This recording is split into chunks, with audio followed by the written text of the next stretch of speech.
Generally, a glass of milk is as close as your refrigerator. Of course, before there, it came from the grocery store. They got it off the barge or the ferry. And before that, it came from a dairy even further away. It's all just part of the transportation link that provides goods to Southeast communities. Of course, it hasn't always been like that. It wasn't too long ago that some items, like milk, were produced locally.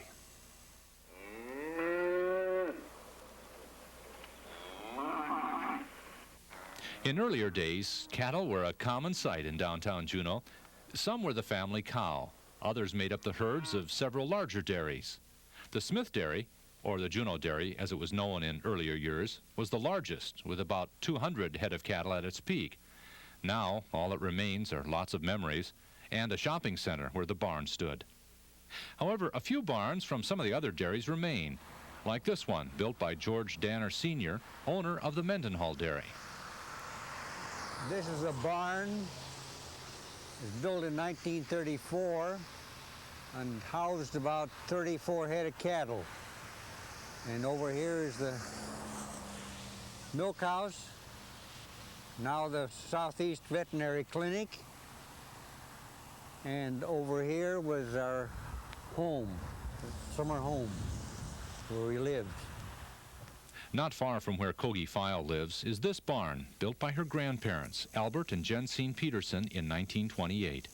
They came from Norway to their valley homestead in 1907 to build a family farm. They came out here when there was just nothing out here, and just started from scratch and started building their buildings and began getting their cows, and some they would buy locally because there had been there were farms over near town and over in Douglas, and then they'd also have to buy some of their cattle from down south and have them shipped in, and they could only do this as they had the money to do it. So it was a slow process. It was over many years.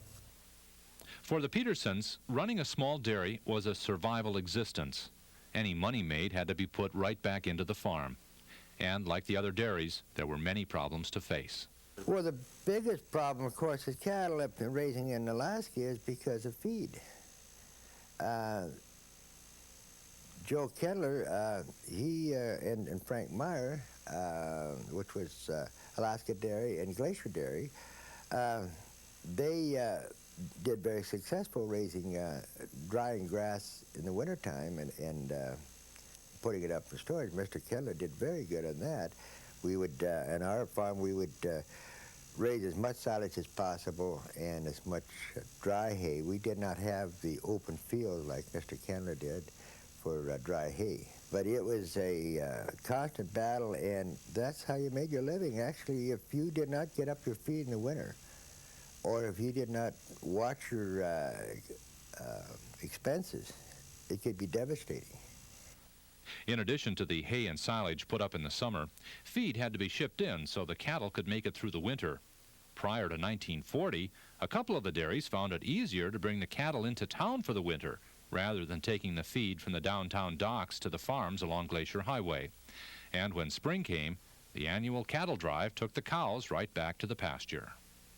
It usually started in May when the grass was just starting to come to the ground, and it was time to go on to grazing. My father would call everybody that lived out Glacier Highway that had a phone, or else stop by and say, Mr. Jones, next Saturday we're going to make the move, the yearly move. And the old cows that were there, they knew exactly what was going on. They'd be right at the head of the corral gate waiting. As soon as you opened, they headed out for, and that was 9 miles that they walked. And they would be out there, about 3 o'clock in the afternoon. They would be finally out by Lemon Creek.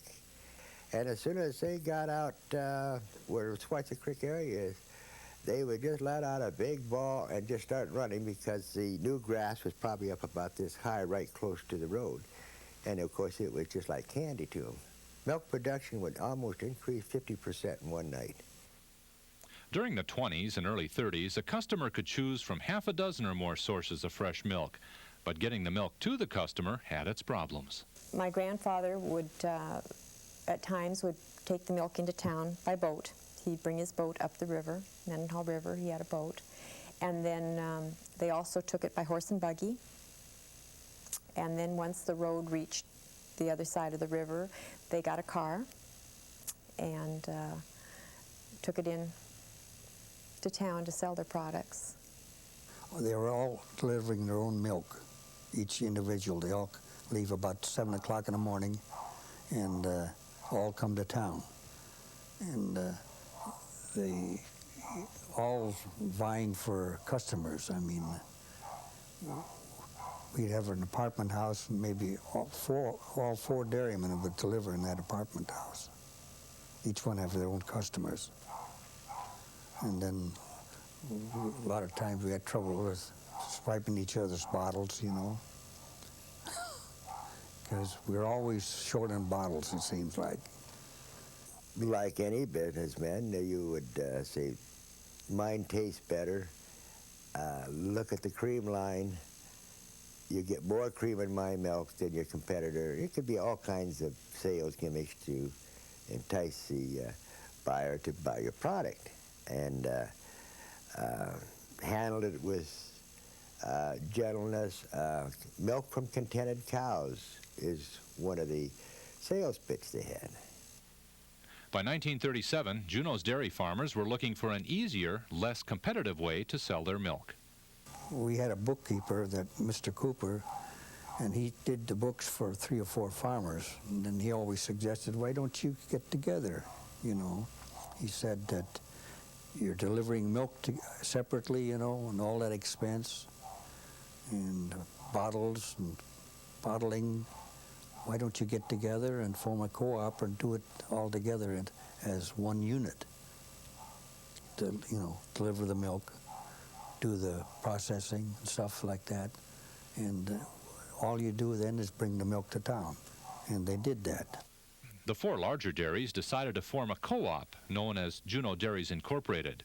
They built a new creamery at 12th and Glacier and began using newer machinery and more modern practices to prepare products like homogenized milk, ice cream, and cottage cheese. But it was costing more to produce these products. When George Danner Sr. started his farm in 1907, it cost about $18 a ton for feed. It cost $150 a ton when he decided to close his dairy in the early 1950s. Essentially, the dairy industry all stopped just about the same time. And you ask why, it was a matter of economics. They could bring a cheaper product up, or buy a product up and sell it cheaper here than you can produce it locally. There's just no way.